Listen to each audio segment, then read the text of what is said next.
Hello, Karen here. I just thought I'd get online and speak to you about the chakras in relation to the major acarna cards of the tarot. Now, I imagine that most of you are very, very familiar with the whole chakra system, the subtle energy bodies and so on, but just for the heck of it, I'll start from the beginning. So in the Alice Bailey books, where she channels Dwal Kul, he speaks about the nadis and the chakras. Now chakra is a Sanskrit word that means wheel of fire.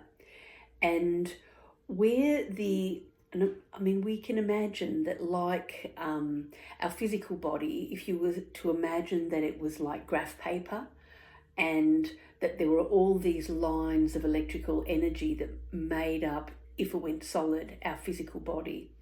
And if we were to say the next level out was the etheric body, that would be those lines of fire, not visible to the naked eye, but some clairvoyants obviously see that and can see those more subtle bodies as they go out also. So for the purpose of our conversation, we're probably speaking more about the etheric body, and where those lines of energy cross the most times is where the chakras are. Now, I think most of us are pretty familiar with those 7 major chakras, or energy centers, as they're sometimes called. The base center at the base of the spine, or in the juncture of the thighs, red, the base center.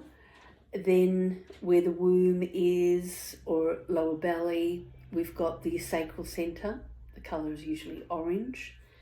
At the solar plexus, above the belly button, we have the yellow solar plexus center, and that's where you feel all those emotions. You know, if you go into a room and it's like you feel a bit funny, you're picking up stuff, it's usually at that level.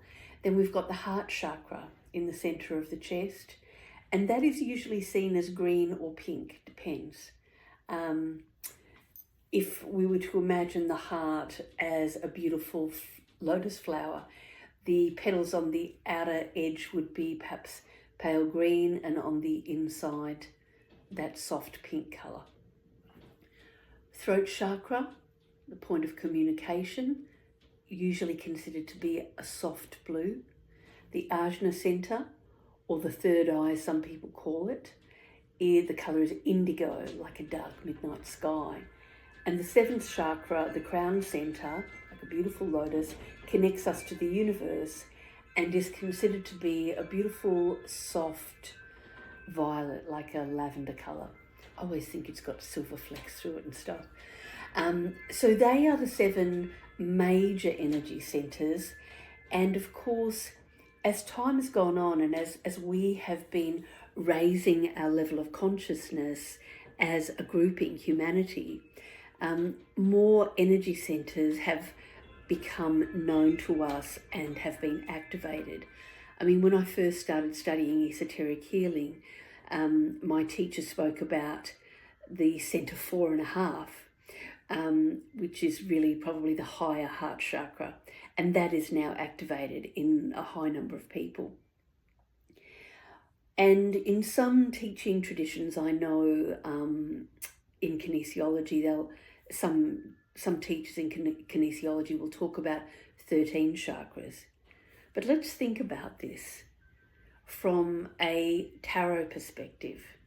We've got 22 major acarna cards. 0, the Fool, representing the soul, comes in and goes through 21 major initiations. It makes sense to me that there has to be 22 chakras, right? So there's just got to be. And of course, as we are becoming more and more highly evolved, more aware, less in that 3-dimensional world, they are being revealed. And some people, some healers in particular, are actually working with those higher chakras, and they don't just go up, they also go down. So we think about the base chakra, red, at the base of the spine being the lowest, but that's not the case. There are ones that go even into the center and even below the earth. So we also like to think about them as being very linear in a nice line along the spine. And of course, in the traditional teachings, that's how they've been presented.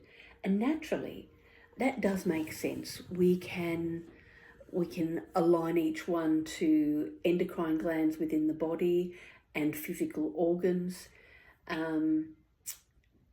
But when you get to those higher centers, it's not just a big line going up, all the way up, and a line going down. There's so many of them, and I think that there's way more than 22, but there's definitely got to be 22 for us on this level where we are operating, working with teaching tools like the tarot. I mean, they're archetypes, they're living things. There has to be a chakra point for each one. So I just thought I'd introduce the idea of that for you to have a think about. It's my experience now that this is definitely the case, and that there are many more than 22, but we are in a process of evolving. And I think that in due course, that's going to speed up, and we'll see more and more. And lots of people will begin to work with those higher energy centers and begin to share about those in their teachings. What I'll probably do in the next couple of days, a week or so, is I'll record a really nice, simple little chakra balancing audio so that you can balance all 22 of your chakras. And if you feel that, if you have a sense of it in your body or in your energy, feel great. If you just like to imagine that it's happening, that's fine. You may genuinely experience something. Let's be curious and be interested and see what happens, right?